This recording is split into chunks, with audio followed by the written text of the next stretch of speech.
that you would actually file an action over something like this. Because I mean, I get where Ray's coming from, but it just seems like, a little much. And I think that we've had people call the governor a liar. I mean, pretty much on the session floor, and no one filed an ethics complaint over that. And I just feel like there are all kinds of things that get said.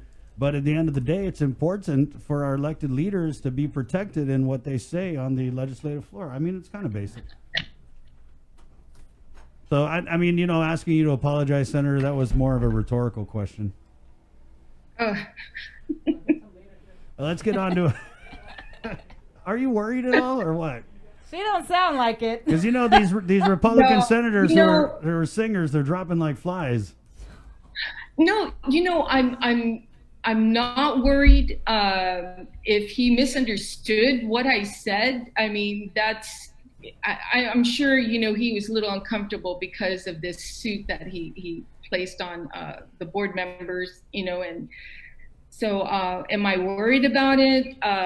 Well, being in this line of work as a senator, you're always scrutinized. Anything you do, I mean, you could be thinking you're doing something right and somebody will find fault with it. No matter what you do, they'll find fault. So you have the good, the bad. You got to take both sides. Sometimes there's never in between, but the good is people see that you're working hard and you're being transparent. And a lot of times people ask me or tell me that, oh, I really wanted someone to ask that question. And you did ask that question. You asked the hard questions. You made comments that nobody else is willing to do. And I like that. And then on the other hand, it says, oh, you're too mean. You're not nice enough. You're not, you didn't need to ask that. That happens on both sides. So what you do is just do your best and leave the rest to God. I mean, you be truthful, honest, and definitely transparent, and you can't go wrong. So that's those things that I try and stay forthright to. Do you think you and Ray will ever be friends? Well, I don't know, but, I don't hold a grudge to him at all. He's the director of GURA, and I just hope he does a really good job. Like all the directors, I'm hoping they do a good job. And if they don't, then I hope they get replaced, quickly. All right. Let's talk session real quick. Anything you want to throw in on the session before we go to a break? Senator? Yes, we have some budget hearings this week, one real important one, which is GVB coming down the line. Mm-hmm. And as we all know, TAF has been very short and will continue to be short even in 2021 budget. How are we going to address this shortfall? I'm anxious to hear what the President Guterres of GVB come in front of the legislature and ask us how he's going to maneuver or make some cuts that are needed, or even request the legislature to move some funding, general fund money over to GVB to continue their efforts. So that's going to be a very interesting public hearing that's going to happen this week. I believe that one is on Thursday morning at 9:30, if I'm not mistaken. The CRER came out showing a shortfall again. I don't think this administration is too worried, and it scares me because they should be. It's not just this 2020 that they're able to make. They're already showing a shortfall, and even in special funds. But it's about 2021 when we're moving into 2021. How are we going to address those shortfalls? Right now is the time that we need to make cuts, to adjust, and to prepare ourselves for no more federal funding, what's going to happen next. So other than that. What do you make of that, Senator? It just seems like they just are not going to do any. There's no revised budget. There's no cost cutting. There's no, hey, cabinet, take a time. I mean, to me, politically, it's a freaking no-brainer. You had this Leon Guerrero-Tenorio administration come in. First thing they did was jack up everybody's salaries from Eddie's time. And so there's a lot of money.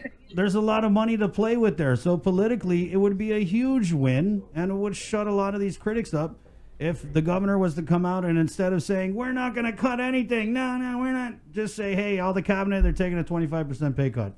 That's for starters. We're going to lead by example. I mean, I mean, you got people making $120,000 and you cut them 25%. They're still going to be sitting pretty. They're still going to defend you on the talk shows. Yeah, exactly. You're right, though. It just really boggles my mind. And I'm not one of these guys who's like, fire the whole government of Guam. But Jesus, H, you're making it worse for yourselves because by refusing to entertain or even talk about it, all you're doing is giving ammo to all of these critics to say, hey, and you know, there goes the Democrat majority. So it's kind of like they're making this bed. They made this bed, and now we're all lying in it. Yeah, exactly. No, you hit it on the nail. It's going to be quite interesting to see how the Democrat majority moves forward. The OFB director, how he's going to make these adjustments. He's decided to meet with us individually, but that's kind of different. That's not normal. So what we're going to do is,